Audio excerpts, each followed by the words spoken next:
ಕೂಡಿರೋ cinema ಅಲ್ವಾ. ಇಲ್ಲ ಅಂದರೆ ಹೋಗಲ್ಲ, ಯಾರೇ ಆಗಿದ್ರು ಅಷ್ಟೇ. ಸಿನಿಮಾ ಚೆನ್ನಾಗಿದೆ, ಕಥೆ ಚೆನ್ನಾಗಿದೆ, ಮ್ಯೂಸಿಕ್ ಚೆನ್ನಾಗಿದೆ ಅಂದ್ರೇ ಬರೋದಲ್ವಾ, ಇಲ್ಲ ಅಂದರೆ ಬರಲ್ಲ. ಇದಕ್ಕೆಲ್ಲ ಕಾರಣ ನಮ್ಮ ಪ್ರೇಕ್ಷಕರು ಅಂತಾನೆ ನಾನು ಹೇಳ್ತೀನಿ. ಮತ್ತೆ ಈ ಚಿತ್ರತಂಡ ಕೂಡ ಅಷ್ಟೇ ತುಂಬ ಎಫರ್ಟ್ ಹಾಕಿ ಮಾಡಿದ್ದಾರೆ. ಎಲ್ಲರಿಗೂ ತುಂಬ ಧನ್ಯವಾದಗಳನ್ನ ಹೇಳ್ತೀನಿ ಚಿತ್ರತಂಡಕ್ಕೆ. ಮತ್ತೆ ಪ್ರೇಕ್ಷಕರು ಕೂಡ ಅಷ್ಟೇ ಇದುವರೆಗೂ ಬಂದಿದೆ ಅಂದರೆ ನಿಮ್ಮಗಳಿಂದಾನೆ ಅಂತಲೇ ನಾನು ಹೇಳ್ತೀನಿ. ತುಂಬ ಧನ್ಯವಾದ. ತುಂಬ ಆಸೆ ಇತ್ತು, ಎಫರ್ಟ್ ಏನಿದೆ ಅಂತ ನಾವು ಕಥೆ ಹೇಳಿ ತುಂಬ ಬಟ್ ಇವತ್ತು 100 days ಆಗ್ತಿದೆ ಅಂತಂದರೆ ನಮಗೆ ತುಂಬಾ ಖುಷಿ ಆಗ್ತಿದೆ.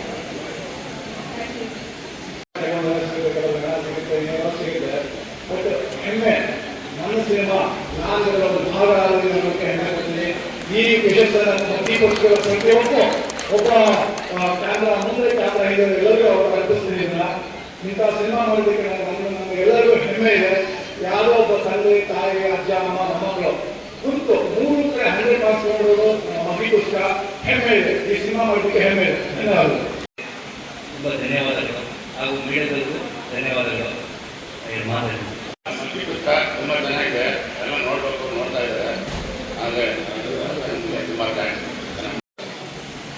ಆಮೇಲೆ ಇನ್ನೊಂದು ವಿಷಯ, ಇದು ನಾನು ನೋಡ್ತಾ ಇರೋದು ಭುವನೇಶ್ವರಿ ಚಿತ್ರ. ಮೊದಲು ಅನ್ನ ಹಾಕುವ ರೈತರ ಪಾದಕ್ಕೆ ನಮ್ಮ ನಮನವನ್ನು ಸಲ್ಲಿಸಿ, ದೇಶ ಕಾಯುವ ವೀರರ ಪಾದಕ್ಕೆ ನಮ್ಮ ನಮನವನ್ನು ಸಲ್ಲಿಸಿ, ಇಂತಹ ಉತ್ತಮ ಚಿತ್ರವನ್ನು ಕೊಟ್ಟಂತಹ 9 ಜನ ಅದೃಷ್ಟದ ಅಂಕೆ ಅಂತಾರೆ 9. 3 ಮಂಗಳವಾರದ ದಿನ 9 ಜನ ಪ್ರೊಡ್ಯೂಸರು ಇಂತಹ 100